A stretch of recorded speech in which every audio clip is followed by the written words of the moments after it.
नमस्कार, मी अर्चना घुगरे। आपण पाहत आहे आज आझाद मैदानावर एवढी सारी पब्लिक दिसत आहे। ते कशासाठी? आता तुम्हाला माहिती आहे 9 तारखेपासून आम्ही इथे आशा वर्कर आणि गटप्रवर्तक या आझाद मैदानावर पहिले आम्ही ठाणे येथे 9 तारखेला मुख्यमंत्री साहेबांना वाढदिवसाच्या शुभेच्छा देण्यासाठी गेलो होतो आणि आज आम्ही सकाळी आझाद मैदानाला पोहोचला आहे। ते याच्यासाठी की आम्हाला ठाण्याला कुठलीही एक मंत्री किंवा कुणी येऊन भेटलं नाही किंवा आमची कुठलीही दक्षता त्यांनी घेतलेली नाही आहे किंवा त्यांनी साधे आम्हाला विचारपूस सुद्धा केलेली नाही आहे आणि त्यांनी आम्हाला ठाम सांगितलं आहे की आम्ही तुमचं इथे काहीही ऐकणार नाही, तुम्ही आझाद मैदान बघाव। त्यासाठी आम्हाला एवढ्या सगळ्या महिलांना आझाद मैदानावर घेऊन यावं लागलं आहे, कारण आम्हाला आमच्या हक्काची लढाई लढायची आहे। आणि ज्या काही आम्ही आशा वर्कर आणि गटप्रवर्तक बहिणी इथे जमलेलो आहे, आज 4000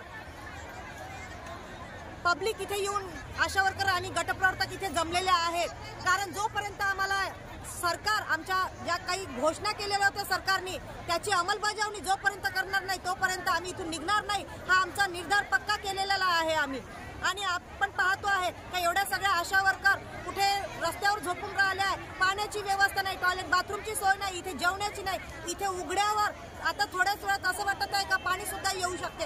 आज उन्हात तानात पाण्या पावसामध्ये ह्या आशा वर्कर आणि गटप्रवर्तक रस्त्यावर उतरल्या आणि संघर्ष करत आहे। ह्या सरकारने जर आशा वर्कर गटप्रवर्तकांचं म्हणणं ऐकून नाही घेतलं किंवा त्यांना त्यांची जी घोषणा केली आहे त्या घोषणेची अंमलबजावणी जर केलं नाही तर 2024च्या निवडणुका आमच्या हातात आहे। आम्ही 1000 लोकांचं नेतृत्व करतो फील्डमध्ये, तर आम्ही त्या लोकांना सांगू का हे सरकार लबाडाचं आहे, खऱ्याचं नाही खोट्याचं आहे। हे सरकार घोषणा करते, फक्त थापाडा सरकार आहे। हे सरकारवर कोणी विश्वास ठेवू नका।